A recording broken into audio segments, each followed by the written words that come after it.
You hear that music, it brings back so many memories, doesn't it? And when you see this tape of this special, it just, you forget how many great moments they gave us. It's a lot of fun. All right, she's an American icon, world-renowned for her singing, acting, and directing. Here's the one and only Cher.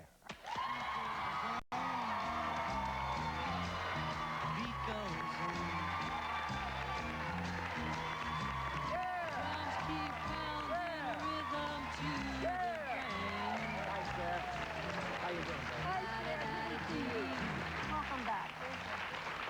Oh, Cher, it's good to see you again. Regis. Yeah, absolutely.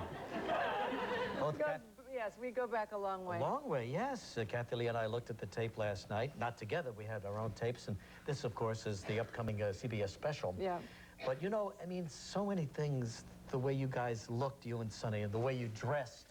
Even Martoni's restaurant up there in Hollywood brought back so many memories. And the way you related to each other. And I didn't realize until watching this special that came out of trying to make the band laugh all those years, because you were playing in all these horrible places. After we, you know, we were very famous in the 60s, and then after that, about 1969 was when we kind of just had to, we owed the government a lot of money in back taxes, so we had to kind of get a real job. So we went to these kind of horrible, awful nightclubs. I mean, I saw the back kitchen of every really awful nightclub in America. And we used to have 2 shows, and no one would show up to the second. So I just would start saying stupid things, and we'd make the band laugh, and that's how we got the monologues. The monologues, great. Because then you came started talking about Sonny's mother, and, you know, we just like... The nose jokes and the short jokes. And just out of boredom. But in those days, you made your own costumes. As a matter of fact, you picked out his famous vest for him, that furry vest. Weren't you driving down the street and you saw it and you said, back up? I wanted it for myself. And Sonny grabbed it. And it became his trademark. It didn't fit me. Actually, how did you meet? In the coffee shop on in Hollywood? There was a coffee shop on Hollywood Boulevard called Aldo's, and all the record people used to go there. And I went there with this guy that I was seeing at that time, and my girlfriend Melissa, and Sonny walked in, and I remember everybody was talking, Sonny, Sonny, Sonny, and then somebody said, oh, there's Sonny. And I turned over, and this guy walks in the door, and everybody else kind of just like disappeared, and I thought, my God, that's the strangest looking man. But I mean, not in a horrible way, like, because my grandmother once said, what is that in the living room? So not in that way. Not in that way. But your grandmother was used to some weirdos in the living room, too, my grandmother, well, no, my grandmother at that point wasn't, you know, wasn't used to very much. I mean, she was used to me and my sister being, you know, nutsy kids, but she never saw, I mean, Sonny came, I mean, I thought Sonny looked perfectly normal, you know, so that tells you where I was at the time. You were 16 at the time, right? Yeah, 16. Were you backup singing at the time or trying to No, I was actually, I just started going to acting class. I just got my license, so my mom let me go into town to do acting class. 16 years old. So he saw you too, and all of a sudden it started? No, nothing started. He saw me, and then he saw my girlfriend Melissa. And then he stopped seeing me, and he saw Melissa. And we went out dancing, and she didn't dance, and the guy that I was with didn't dance, and so that's how we became friends. That's great. That's great. And then you did odd jobs in the industry, didn't you, in the music industry? Well, Sonny had this kind of gopher job for Phil Spector. He was, you know, he did everything from get coffee to play tambourine to whatever. You know, it was a dirty job, but Sonny had to do it, you know. And Sonny was thrilled to do it because Phil Spector was the guy in the business. He was the top guy, and so Sonny just started, he said, I don't care what I have to do, he said, because I'm learning. He said, while I'm doing all these things, I'm learning, and by the time I get through with this, I'm going to know exactly what I want to do and how to do it. And he did. Yeah. And what was the precise moment that you and he became a team in front of the cameras and in front of an audience? Did he hear you the first time well, I used to go around the house singing a lot, he tells me, or he told me.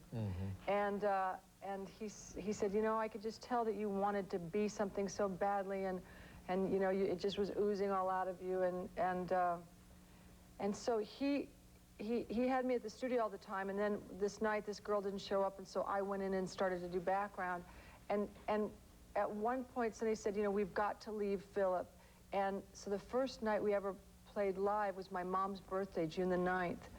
I guess it was 64, I'm not sure. And it was at this place called the Purple Onion that my uncle owned. And we just And from then on, we just decided that that's what we would do. I mean, he couldn't give up his job, but after a while he did. But you called yourselves Caesar and Cleo at the beginning. They were like Cleopatra and Caesar. Exactly. Well, of course, she looks like Cleopatra, and Sonny had the little Caesar haircut. But this is how fate plays such a role. I didn't know this either until I watched the special, where something bad happened, which was your luggage got lost on a plane, but you ended up going on stage in our regular clothes, which was Sonny's best and my big bell bottoms, you know. We had our stage clothes that were very, remember Dick and Dee Dee? You remember Dick and Dee Dee? Okay. Very, like I had a little dress my mom bought me and, you know, a little like nice hair, and it was like a yellowy orange, and I had yellowy orange shoes, and Sonny had a suit, you know, and then we had our regular clothes, which we were wearing in the day. So it didn't, like we thought that if you were in show business, you had to go on and look that way. And have some shtick. Yeah, and then when we went on our own clothes, everybody went crazy. All the kids went crazy and assumed that we were English, which was all you had to be in those days. That's right, sure. So then we decided to stop calling ourselves Caesar and Cleo and just call ourselves Sonny and Cher. And then everything kind of changed. Well, here's a look at one of the scenes from the Sonny and Cher comedy hour, and you'll see exactly what she's talking about. Here they are, Sonny and Cher. Tell me, what am I supposed to weigh according to my height? 110.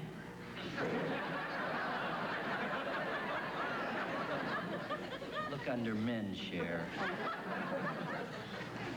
They don't have your height under men. No, rub my nose. Why? You always liked me to rub your nose. When we'd come home at night and get in bed alone, you used to say, Sonny, I'd say, what? You'd say, rub my nose.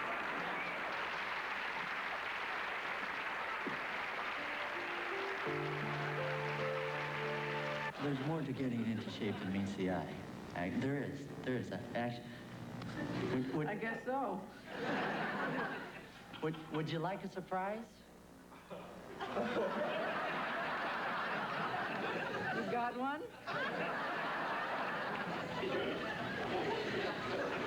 If you got one, I'm surprised.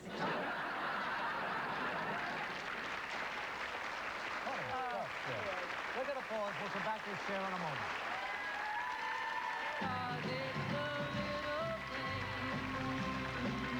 Tomorrow on Live, actor Michael J. Fox. We're talking with Cher about her special, Sonny and Cher. It'll be on tomorrow night on CBS. And, of course, Cher is the cover of People magazine. What is that, about the 15th time, Cher? I don't know. Well, you had a lot to say in this one. To Cher, uncensored, big interview with Jim Jerome. I hate my 50s. Didn't know you were in your 50s. No, what I said was my 50s suck. Oh, that's what you said. Accurately, Yes. please. Quote me. Quote me accurately. Okay. No, I know that everyone's supposed to say that, oh, it's wonderful and I never felt better and I really know who I am and all that, whatever. But my particular experience is no. You know, I'd rather be 40. Yeah. And you'd rather be in love, too, right? Well, I would rather be in love if it's like I'm not the kind of person who makes Mr. Wrong Mr. Right for right now. You know, I'd rather wait and really find somebody, and I don't mind being alone. It's not a preference, but it's certainly all right with me. But don't you think that a lot of men would be a little bit intimidated about asking you for a date? Yeah. You got a problem with that? Those guys need not apply. Hey, if you can't do the job, lay out. Who would it be, though, Cher? Who is man enough for you? It has nothing to do with that. It's a certain kind of a man. You know, it's a certain kind of a man that for some reason will have the nerve or the guts or the whatever, who won't even feel that they have to have that, who will just come up and, you know. Charm you. And yeah. Well, but Sonny was charming, wasn't he? I mean, his personality. Yeah, I mean, he was one of the most charming men I've ever known, you know, and also he was one of the funniest, and it was a combination. He was very infectious, and he was, you know, I mean, you meet special people in your life, but people use the word special too much, you know, and it kind of loses its punch, but he was really special. I mean, sometimes he completely pissed me off, and, you know, we were at each other's throats, but that's what happens, I guess, in families. You know, sometimes, you know, people really make you aggravated, and for that moment, you really feel aggravated. But he always managed to make me laugh or turn me around. Do you have any regrets, Cher? Because there were some times when you guys did say some pretty awful things about one another. Yeah, you know, somebody asked me that today, and they said, you know, would you take anything back? And I said no, because that was our relationship. And it was honest, you know? It's like, you know, it wasn't important for us to be nice to each other all the time. It wasn't important to pull the punches. You know, he and I were we were so close in a way that it just, all the nicety stuff just didn't enter into our relationship. Chastity said she'd never seen you the way you were when she told you about Sonny's death. Yeah, that was, I think, the hardest moment in my life. Mm. Just because it was so unexpected? Well, because I never thought I was going to be faced with that. You know, I mean, you think that something's going to happen in your life, but you get up in the morning and you go to sleep and you just think, oh my God, I have to pay the rent, or oh my God, I lost this, or oh my God, my child's really a pain, or oh, you think of a million things. You do not think that you're going to get a telephone call that is going to completely and utterly bring you to your knees. Mm. And that's what happened. And a lot of people will always remember that moment when they heard that, you know, that tremendous accident up there on the mountain. That's why I feel it's important. This show is important because it gives you a look about who he was from his youth to how we met to what he got kicked out of Inglewood High School for bringing the first black rock and roll group to the senior prom. You know, I mean, it gives you more of a rounded idea of who he was. Well, you'll see it all tomorrow night on CBS at, what time? Does anybody 8 know? o'clock. 8 o'clock at night, the Sonny and Cher comedy special. Thank you very much, Cher, for being here. Great to see you. We'll be right back in a moment. Stay with us. Happy birthday wishes go out to Cher today, but last night she spent her birthday eve with Jay Leno on The Tonight Show, defending her TV special about her days with Sonny and talking backstage only to E.T. I wanted to do it, I did it, but it wasn't so easy.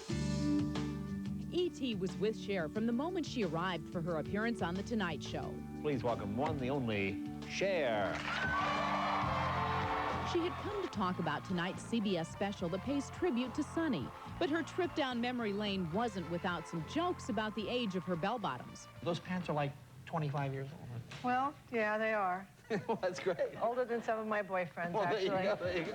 But Cher was serious when it came to discussing the painful process of making the special. It was like I was walking this kind of razor edge between trying to hold myself down and keep control of myself, because if I went too far at all, everything just went to pieces. I am so hot, I feel like there's more than one of me.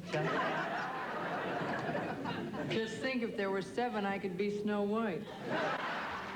Cher told Jay she was stung by some in the media who suggested the special was just a publicity ploy. Like, I can't get publicity. It's been one of my problems my whole life. They started asking me these things like, you know, well, did I think I was capitalizing on this or using this for personal gain? It was like somebody just kind of slapped me in the face. You're gonna be in my business, you paint the big target on your ass and you wait for it. Cher made news when she visited psychic James Van Praagh, who said he made contact with Sonny's spirit.